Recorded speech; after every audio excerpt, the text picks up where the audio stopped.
On the northern tundra, where a human would be dead in an hour without shelter, a small predator lives and hunts year-round. It is smaller than most domestic cats. And for half the year, it is almost invisible. The Arctic fox, Vulpes lagopus, lives in a ring around the top of the world. Greenland, Iceland, northern Canada, Alaska, Siberia, Scandinavia. Wherever the tundra reaches, the Arctic fox has reached with it. It is the smallest of the true foxes. An adult weighs between 3 and 8 kilograms, 6 to 18 pounds, and measures 46 to 68 centimeters nose to tail base.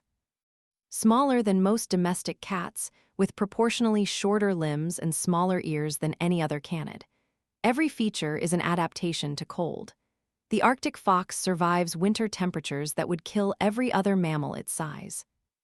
It does not shiver until the air reaches 50 degrees below zero, and it can live through 70 below without dying of exposure. The insulation comes from its coat. Fur density and depth in the Arctic fox are the highest ever measured for any mammal of its size. Its blood flow in the paws is restricted by a mechanism called countercurrent heat exchange. Warm arterial blood heats cold returning venous blood on its way back up the leg, so the paw itself runs just above freezing without cooling the body. The same principle keeps a penguin's feet warm on Antarctic ice. The Arctic fox does something almost no other mammal does. It changes coat color twice a year. In spring, the winter white fur molts away and is replaced by a shorter, darker brown-gray coat for summer. In autumn, the coat grows back thick and pure white. The transition is gradual, but the endpoints are complete. A fox seen in March and a fox seen in October are two different-looking animals that have never met. The reason is camouflage, but the mechanism is sophisticated. Molting is triggered not by temperature, but by daylight. The length of the day controls hormone release, which controls the follicle cycle. This means the fox can prepare for winter before the snow arrives and prepare for summer before the snow has melted. Its coat is synchronized not to weather, but to the calendar. When the white-coated fox hunts in winter, it relies on one more adaptation. It listens. A lemming tunneling under 30 centimeters of snow makes almost no sound, but the Arctic fox hears it, then leaps straight upward and plunges headfirst through the snow to where the lemming was.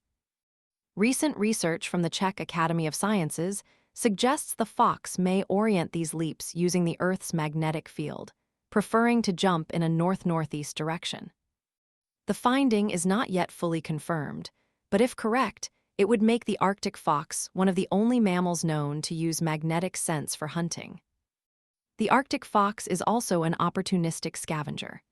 In winter, when lemmings are scarce, it follows polar bears across the sea ice and feeds on the remains of their seal kills. The two predators share a diet that weigh, one hunting, one inheriting. It is the reason Arctic foxes are sometimes seen hundreds of kilometers from any land. They are traveling on the ice with the bears. In 2019, Norwegian scientists fitted a young female Arctic fox with a GPS collar on the island of Svalbard, high in the European Arctic. Over the next 76 days, she walked, trotted, and swam from Svalbard across the sea ice to Greenland, and then onward to Ellesmere Island in the Canadian Arctic. 3,506 kilometers, the fastest wild mammal migration ever recorded. She covered, on some days, more than 150 kilometers in 24 hours. A creature no heavier than a small domestic cat, the Arctic fox does not simply hunt the lemming, it rises and falls with it. In 1942, the British ecologist Charles Elton published a book called Voles, Mice, and Lemmings. Elton had spent 20 years going through the fur trade ledgers of the Hudson's Bay Company, an unbroken record of Canadian trapping dating back to the early 1800s. In those records, he found something extraordinary. The number of Arctic fox pelts sold did not fluctuate randomly. It oscillated on a clear 3 to 5 year cycle. Good years and bad years alternated with mathematical regularity. Then Elton compared the fox cycle to the lemming cycle, the small rodent the fox depends on for most of its calories. The cycles matched, offset by one season. When lemming populations collapsed, fox populations collapsed 1 year later. When lemmings recovered, foxes recovered. The Arctic fox, it turned out, was not just eating lemmings. Its entire demography was bound to lemming demography. Elton's analysis founded modern population ecology. Every textbook diagram you have ever seen of a predator-prey cycle traces its line back to those fur trade ledgers and to this fox. A creature small enough to hold in both hands has spent 10,000 years refining the problem of surviving winter. The answer, when we finally looked at it, changed what we thought we knew about whole ecosystems.